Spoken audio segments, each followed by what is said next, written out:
Your manager is probably bad at their job. I don't say that to be cruel. I say it because the data overwhelmingly supports it. 82% of employees surveyed by Gallup said their boss lacks adequate leadership skills. 57% of workers have quit a job specifically because of their manager, according to DDI research. Not because of the company, not because of the work, because of the person directly above them. And here's what nobody wants to admit. Your manager probably didn't start out incompetent. They were good at something once. They were so good, in fact, that someone decided to promote them. And that promotion was the beginning of the end. In 1969, a Canadian educator named Laurence J.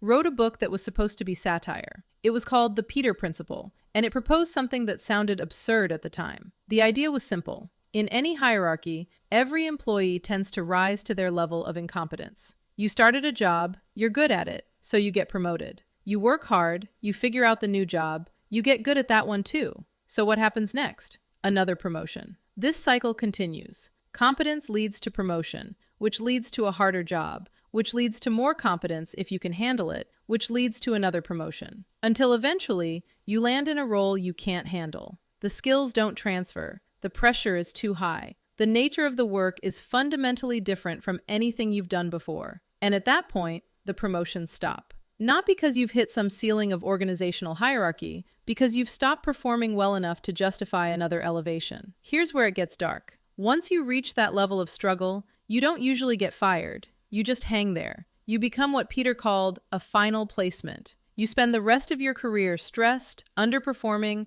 and blocking anyone else who might actually be good at the job from moving up. You're not succeeding. You're not failing badly enough to be removed. You're just existing in a role that drains you while preventing the organization from putting someone better in that seat. For 50 years, people treated this as a clever observation about bureaucracy, a joke to tell at happy hour. But in the last decade, researchers started wondering if it was actually true, if there was hard data to prove or disprove the Peter Principle. And what they found should change how you think about every promotion you're ever offered. A landmark study published in the Quarterly Journal of Economics analyzed data from over 200 firms, tracking nearly 39,000 sales workers, to see what happened when the top performers got promoted to management. Sales is a perfect testing ground for this because performance is measurable. You hit your number or you don't. There's no ambiguity about who's good. The researchers found exactly what you'd expect about who gets promoted.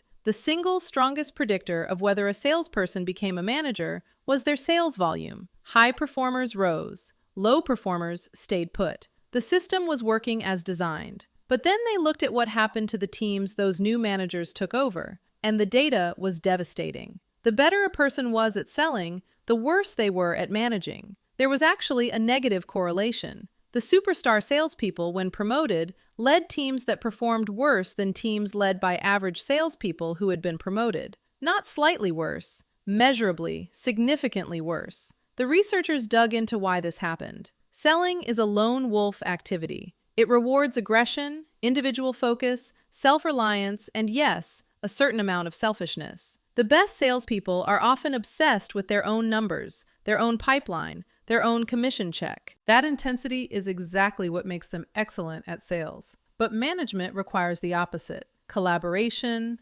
patience, coaching, empathy, the ability to celebrate someone else's success more than your own. The skills that make you dominant in one role actively undermine you in the other. By promoting the top sellers, these companies were doing two things simultaneously. They were removing their highest revenue generators from the field, and they were putting those same people in positions where they actively damaged the performance of everyone around them. A double destruction of value. The study even identified what actually predicted good management. It was the salespeople who had a track record of collaborating on complex deals, who helped teammates close difficult accounts, who showed patience in longer sales cycles. These collaborative sellers didn't have the flashiest individual numbers, so they rarely got promoted. The system was blind to the skills that actually mattered for the next role. This pattern doesn't just exist in sales, it exists everywhere. Think about the brilliant software engineer who gets promoted to engineering manager. On paper, it makes sense.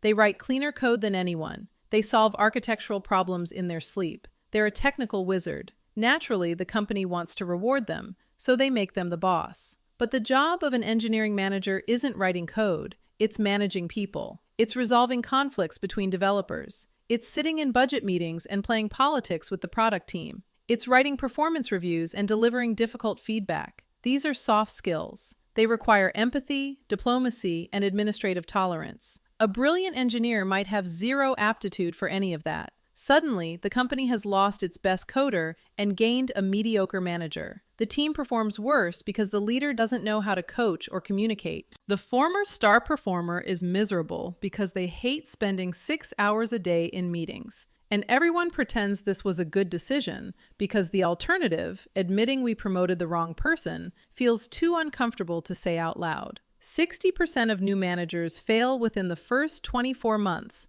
according to research by CEB, which is now part of Gartner. 6 out of 10. And here's what's wild. 70% of frontline managers say they weren't even expecting the promotion. They didn't ask for it. They didn't prepare for it. Someone tapped them on the shoulder and said, "Congratulations, you're in charge now." 18% of those managers later say they regret taking the role. Another 41% have serious doubts about whether it was the right move. So we have a system that promotes people based on skills that don't transfer into jobs they didn't ask for, where the majority of them fail, and nearly a fifth actively regret the decision. This isn't a failure of individual employees. This is a structural flaw in how we think about careers. There's another layer to this, and it comes from what statisticians call regression to the mean. To get a promotion, you usually need to have a spectacular year. You need to crush your targets. You need to be visibly, undeniably excellent. But performance in any given year is a combination of skill and luck. To have a truly exceptional year,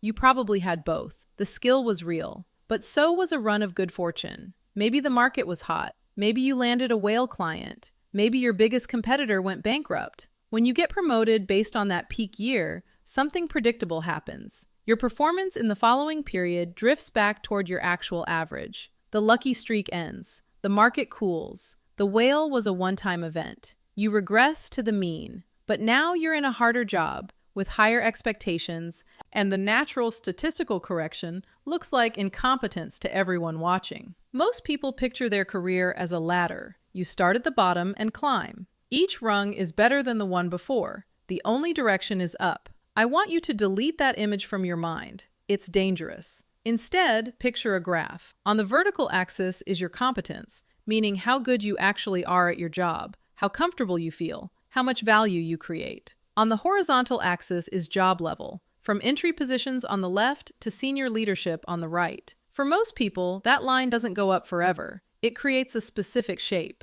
At entry level, your competence starts low but rises quickly as you learn. At senior individual contributor, you hit your peak. The tasks match your brain wiring. You feel confident. You go home satisfied. You're in what some people call your zone of genius. Then comes the management transition. The line starts to dip. You're not doing the work anymore. You're managing people who do the work. You're okay at it, but not great. The stress is higher. The satisfaction is lower. Then comes director level. The job is now pure politics and strategy. Your competence line crashes. You're drowning. The tragedy is that we celebrate entering this danger zone. We throw parties for promotions. We update LinkedIn. We call it success. But what we're actually celebrating, in many cases, is the moment someone becomes bad at their job. Here's what the financial advisors don't tell you. Your expected utility, which is basically happiness plus money minus stress, doesn't increase linearly with job level. For the first few promotions, the money outweighs the stress.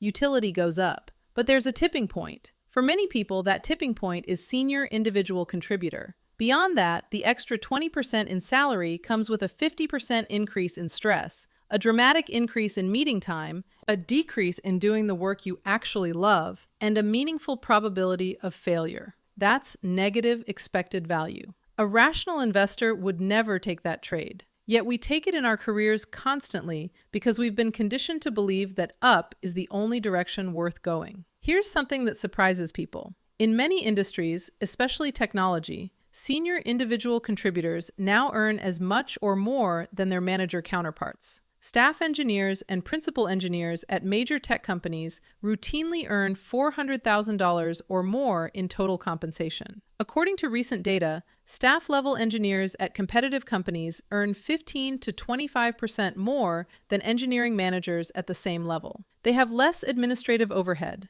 They spend more time on high-impact technical work. They're less likely to burn out. And during layoffs, they're often more protected because they're the ones who actually build the product. Middle managers get cut. The people who do the core technical work usually stay. So let's say you've run the numbers. You look at a promotion offer, you look at the tasks involved, you look at your own skills and interests honestly, and you realize it's a trap. It pushes you past your level of competence into a role that doesn't match your wiring. How do you decline without destroying your career? You can't just say, "No thanks, I prefer to stay where I am." That sounds like you've given up. You have to reframe it. The first step is separating the pay from the role. Most people only want the promotion because they want the raise. They don't actually want the job. The meetings, the politics, the performance reviews, the responsibility for other people's outcomes. They want the money that comes with the title. If you can get the money without changing your function, that's the optimal outcome. The conversation needs to pivot toward how you can add more value in your current track and get paid for that value. You want to push for what's called a senior individual contributor path. This is increasingly common in tech, but can be negotiated in almost any industry. The framing goes something like this. I'm genuinely honored by the offer, but I've looked carefully at where I drive the most return on investment for this company, and it's in doing the work itself, not managing people who do it. I want to double down on being the best specialist you have. Can we explore a path where I take on more complex projects, mentor junior team members, and get a compensation adjustment that reflects that value while staying in this core role? You're framing your refusal as a commitment to excellence. You're not saying you're afraid of responsibility. You're saying you understand exactly where you create value and you want to maximize it. You're actually protecting the company from gaining a bad manager, which is what most promoted people become. If they say no, if they say the only way to advance is to become a manager, that tells you something important about the organization. It means they don't understand value.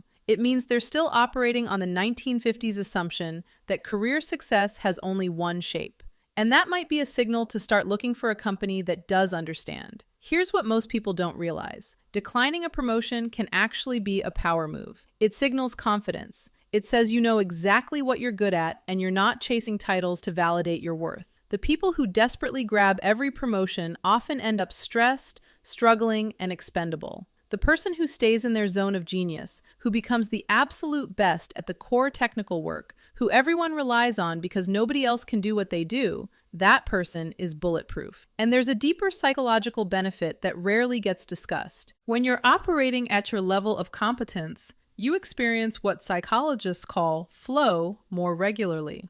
You're challenged enough to stay engaged, but not so overwhelmed that you're constantly anxious. You sleep better. Your relationships outside work improve because you're not bringing home stress and frustration every night. The compounding effect of sustained excellence in a role you're genuinely good at often creates more career opportunities than the person who took the promotion, struggled for 2 years, and either burned out or got managed out. Excellence gets noticed. Struggle gets tolerated until it can't be ignored anymore. Gallup's research found that low employee engagement costs the global economy $8.8 trillion annually. That's 9% of global GDP, lost to dissatisfaction, disengagement, and dysfunction. A huge portion of that dysfunction comes from people managing roles they never should have accepted, leading teams they don't know how to lead, making decisions they're not qualified to make. The Peter Principle isn't just real, the data backs it up.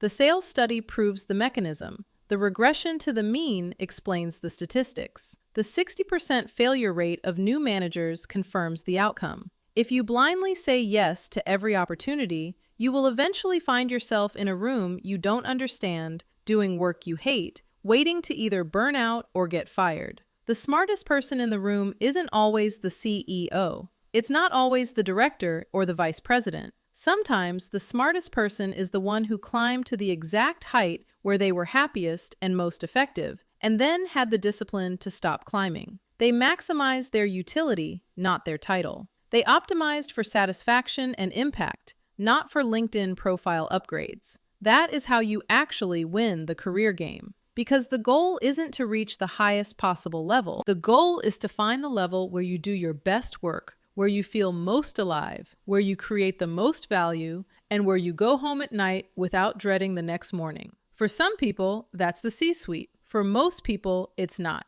And knowing the difference, having the self-awareness to recognize your zone of genius and the courage to stay in it, that's the competitive advantage nobody talks about. The Peter Principle says you'll rise to your level of incompetence. But that's only true if you let the system make your decisions for you. If you take control, if you evaluate each opportunity based on what it actually requires rather than what title it carries, if you're honest with yourself about what you're good at and what would make you miserable, then you can break the pattern. You can be the person who knows exactly where they belong. And paradoxically, that clarity often leads to more success, more money, and more opportunity than the blind climbers ever achieve. Because organizations eventually learn to value the people who are genuinely excellent over the people who are merely ambitious. The excellent ones might not have the biggest titles, but they're the ones who actually make everything work. The next time someone offers you a promotion, don't just feel flattered. Ask yourself the hard questions. Does this role match my actual skills? Will I enjoy the day-to-day work? Am I being promoted because I'm good at what I do now, or because I'd be good at what I do next? Those are two very different things. And if the honest answer is that you're being rewarded for excellence in a completely different game, if the skills that made you successful don't transfer to the new role, if you'd be trading mastery for mediocrity just to get a better title, then maybe the smartest thing you can do is say thank you, but no. Because staying where you're excellent isn't settling, it's strategy.